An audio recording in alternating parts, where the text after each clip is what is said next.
มามารู้จักกันกับ GitHub ตามเคยเนาะอันนี้เป็นคลิปที่2หรือคลิปที่3แล้วเนาะที่เราแค่เรียนรู้เกี่ยวกับ GitHub การที่เป็นนักพัฒนาโปรแกรมปราศจากบ่ได้เลยที่เจ้าจะต้องเรียนรู้ GitHub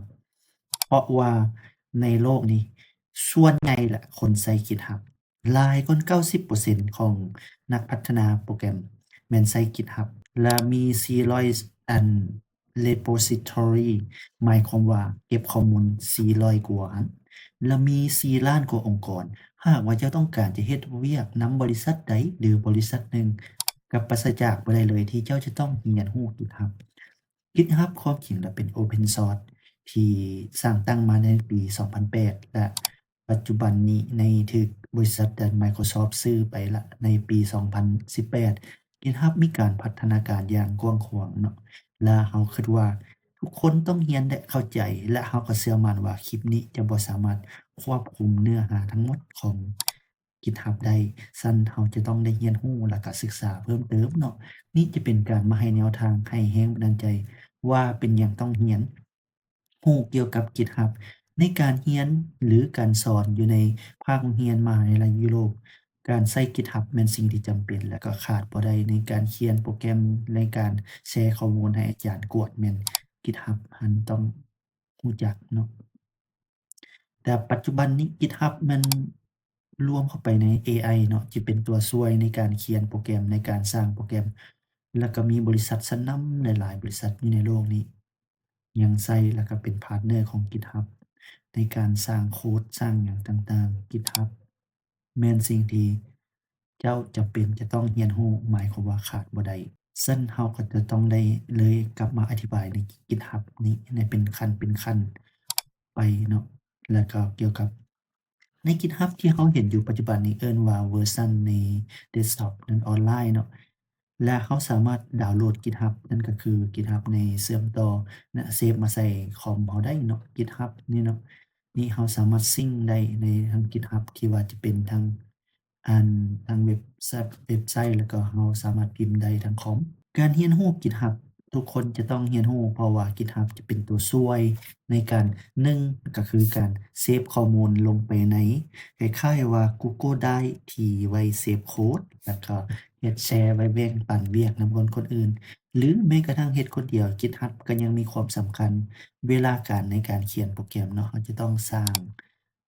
ไฟล์ขึ้นมาหรือสร้างโฟลเดอร์ขึ้นมาเพื่อให้ GitHub มีการพัฒนาเนาะ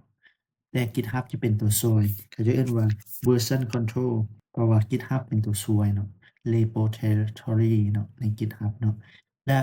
ส่ำบ่นำแล้ว GitHub ก็ยังใช้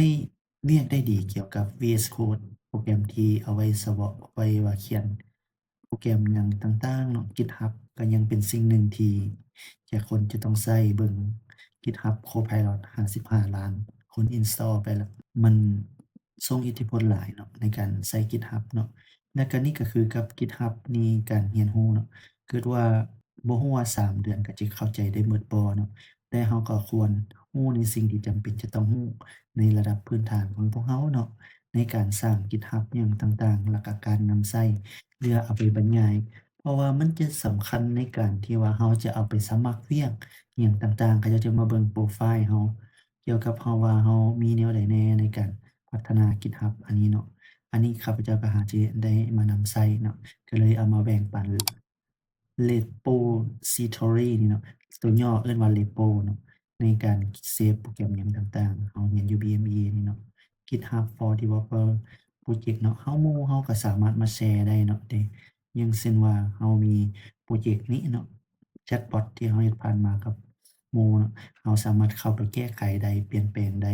GitHub จะเป็นตัวช่วยที่ดีให้เราเลยเนาะในการนำใช้โครงการพรอเจกต์หยังต่างๆ นั่นหมายความว่าเจ้าต้องเรียนจะเรียนน้อยหรือเรียนหลายเจ้าก็ต้องเรียน GitHub แม่นเครื่องมือที่นำใช้ในการเป็น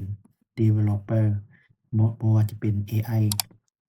ซ้ำบ่นำเนาะ GitHub ที่ว่าเป็น Open Source เนาะเจ้าสามารถเอาเครื่องมือของคนอื่นที่เขาเจ้าเขียนไว้แล้วเนาะเอามาปรับใช้แล้วก็มานำใช้ในของตัวเองเนาะเพราะว่ามันบ่จำเป็นเราจะต้องมาเขียนแล้วก็มาสร้างขึ้นมาใหม่หมดทุกอย่างเนาะ เพราะว่า GitHub มีคนใช้หลาย มันก็ คอมมิวนิตีมันใหญ่เนี่ยเนาะเราก็สามารถนำใช้ได้ลองเข้ามาเบิ่งคอมมิวนิตีของ GitHub เบิ่งเนาะว่าเป็นแนวใดนี่เรามาเบิ่งเกี่ยวกับเราขอเพียงเจ้าอยากรู้เกี่ยวกับอิหยังเนาะ GitHub แม่น